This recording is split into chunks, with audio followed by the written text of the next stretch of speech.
Hey guys, how are you today? How are you? I hope you guys are enjoying the Australian Open.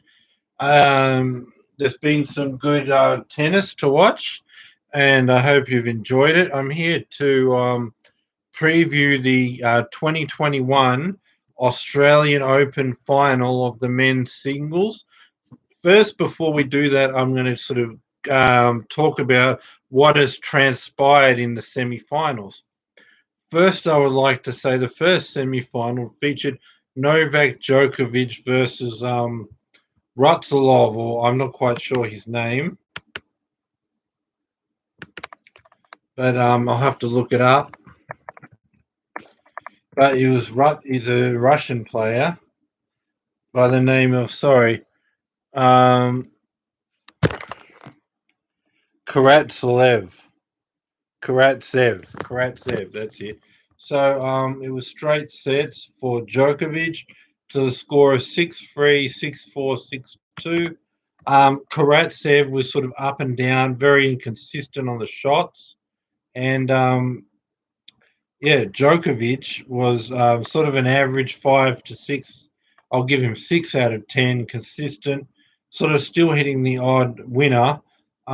He served actually quite well, but sort of just consistent on the rally shots and waiting for errors.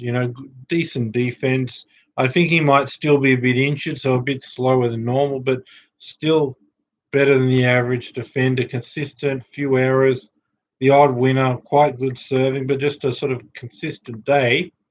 I would say Karatsev, he had some moments where you were like, he could be someone great, but then he was on and off, but more off. So Djokovic consistency saying, I'm going to, get back a lot of your serves and a lot of your shots in the rally, play consistent, not make any errors.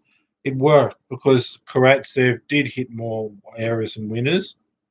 Um, he was up and down, I would say, but I would say he's much more down. Much more down. Karatsev. So yeah, that's my sort of view of that one. The other one, the match that has just finished between Medvedev and Tsitsipas. Medvedev basically said, "I'm going to rally. I'm a better rally than you. I'm going to move you around the court in the rally unless you take a risk to go for it." So when he did take a risk, and he did go for his shots. Tsitsipas, he came up with errors. When he said, I'll be patient, he basically had Medvedev pushing him around, controlling the rallies and all of that kind of thing. Um, so there was no real answer for Tsitsipas. Either be in a rally and be pushed around and be out rallied, or take a risk, go for the line, and have a high risk of errors. Even when some of these risky, powerful shots came off, what you would see is he would hit a great shot near the line, powerful shot hard on the line, expecting a defensive shot, and then just come in the net and finish off the easy volley. Tsitsipas, but Medvedev's speed on the defensive position would be able to get the ball low at his feet, and he couldn't handle that as a volley, or pass him or stretch him out wide, almost impossible volley.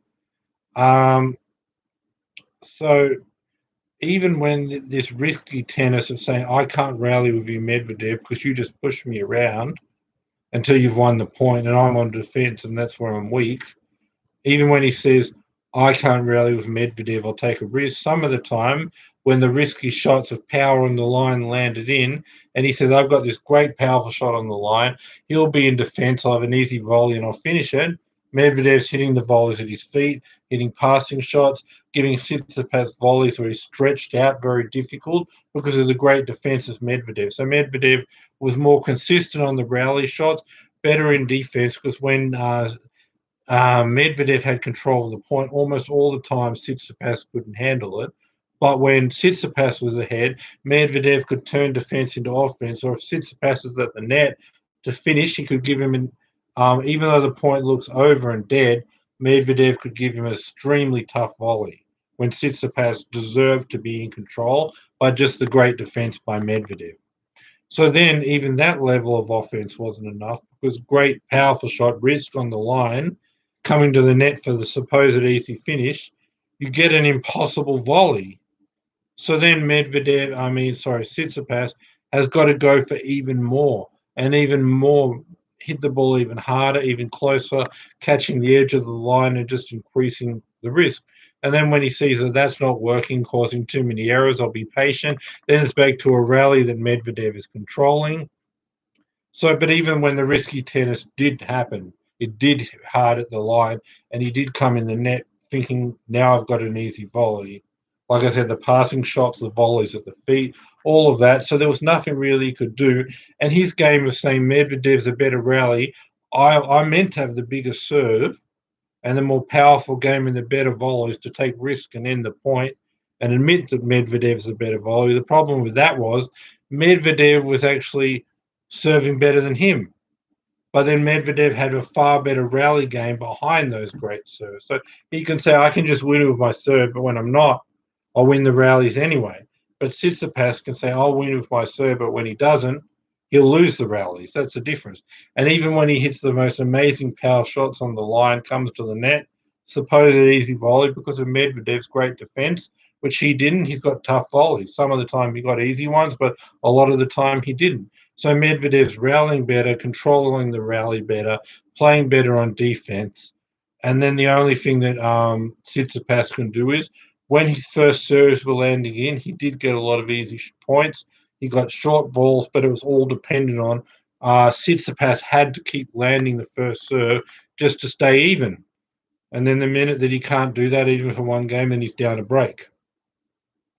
And then the risky tennis, even when it was done perfectly, power shot on the line, the passing shot was there, the low volley, the great defense by Medvedev.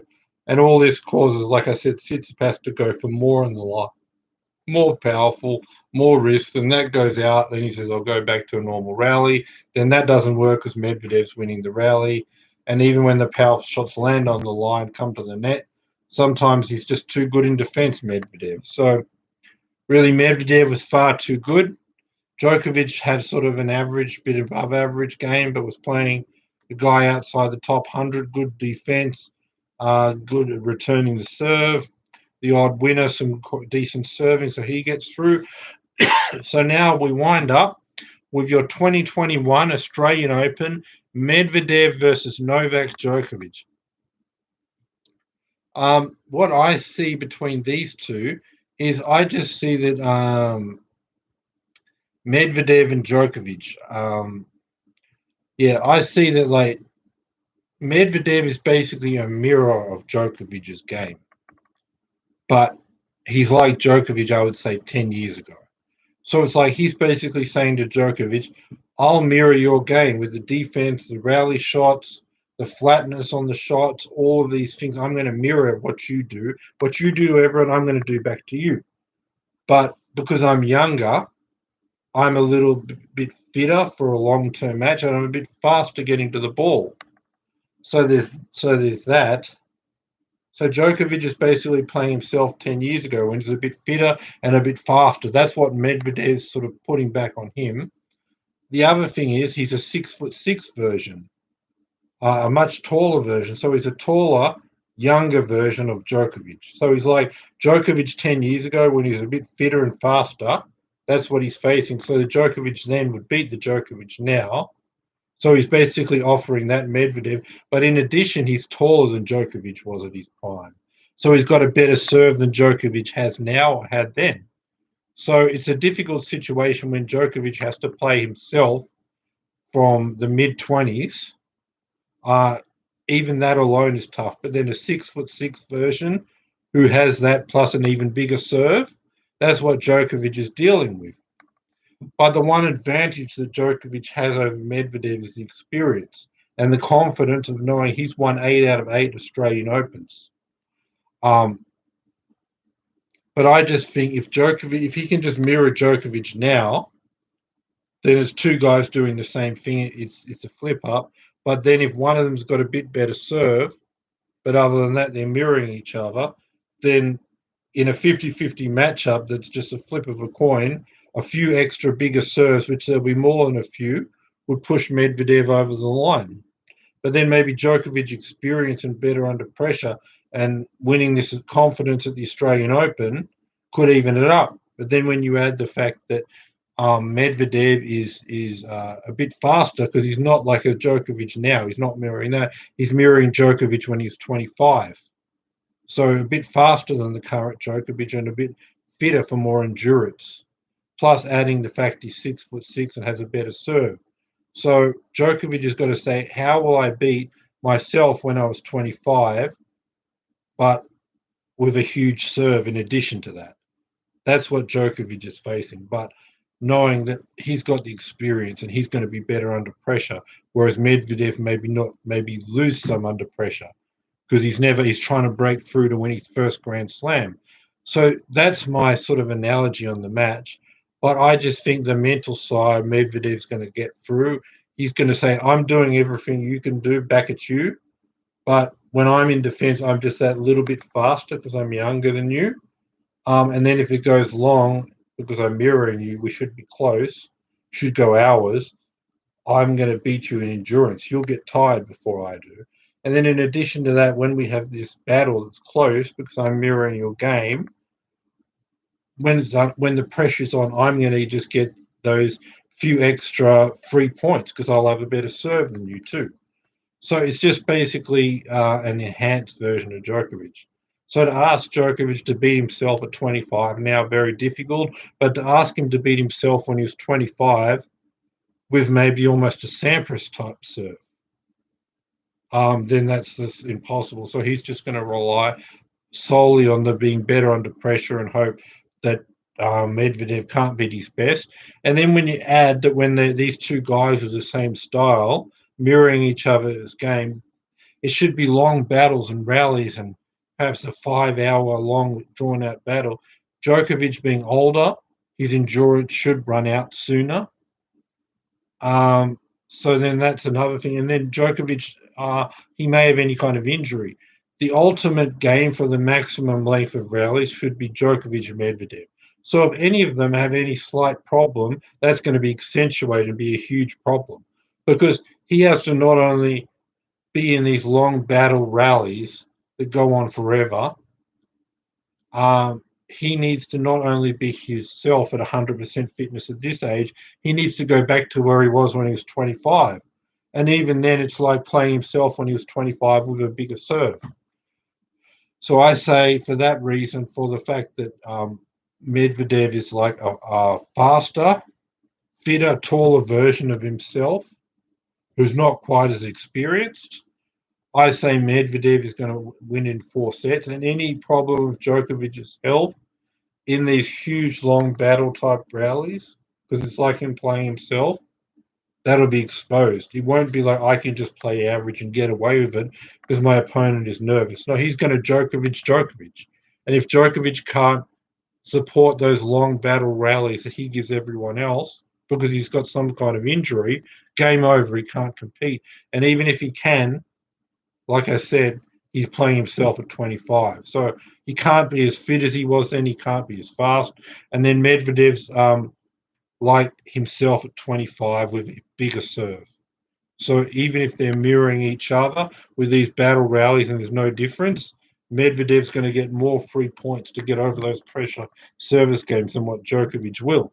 So for all those reasons, I'm going to say Medvedev is going to get his first Grand Slam final. He's going to take this one out in 4 sets, and it's going to be Djokovic playing a younger, taller, faster version of himself, who has a very similar style.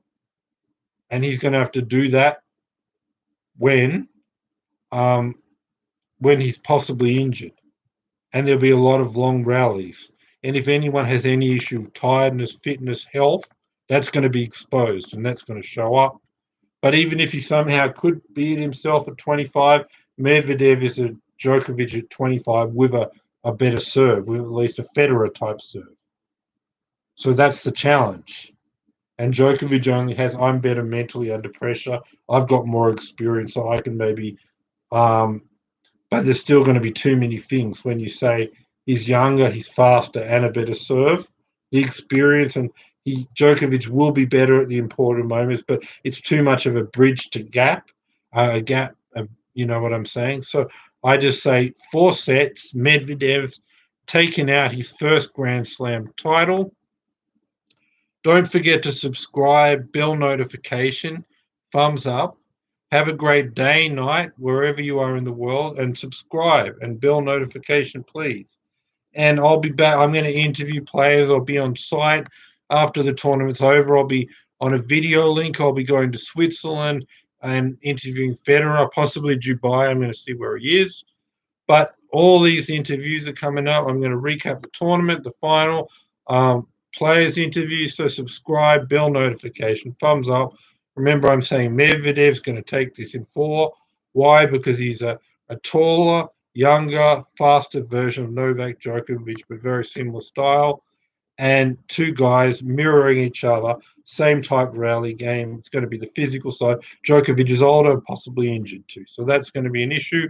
And even if Djokovic does reach his game at 25, Medvedev's like him at 25 with a better serve. So very difficult, but Djokovic is going to fight for his Australian Open crown. It's going to be 4 tough sets, but physically Medvedev's younger, bigger serves to get out of pressure, faster, and endurance is going to take this in 4 sets. And the mental barrier that Djokovic over him, he's got too many advantages, so he's going to be able to overcome that. He'll be the champion. Remember, interview with players, Federer video interview, recap of the tournament and the final. So subscribe, bell notification, thumbs up. Have a great day and night. Be back for my next video after the Australian Open is ended in a couple of days. Bye from now. Subscribe. Bye. Thanks for watching. Bye.